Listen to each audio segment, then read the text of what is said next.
Welcome to Luca is a Billionaire, where the only thing I invest in is your answers. You start by verifying prerequisites so the build can run. Install JDK 11 or newer, the Android SDK and platform tools, then set Android Home or Android SDK root and add platform tools to your path so a DB works. Once done, open the project folder in Visual Studio Code, let extensions index files, and install any recommended plugins. Make sure you choose the right extension for a native Android or Flutter project. Selecting the wrong tooling wastes time and complicates the next steps.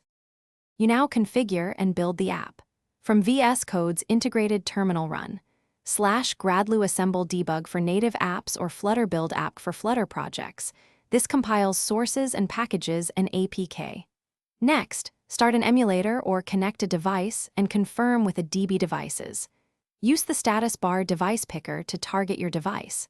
To streamline repeat runs, create tasks and a launch. JSON that call install debug or Flutter install, so you can build and deploy with a single command or key binding.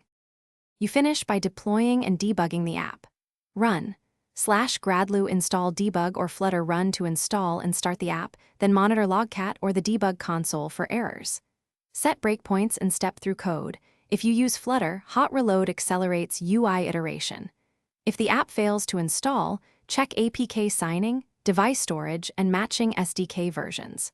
One key troubleshooting tip: if builds fail with SDK mismatch, update compile SDK version or install the exact Android platform in SDK Manager and rebuild. Thanks for watching and please subscribe. It's the best investment you'll ever make.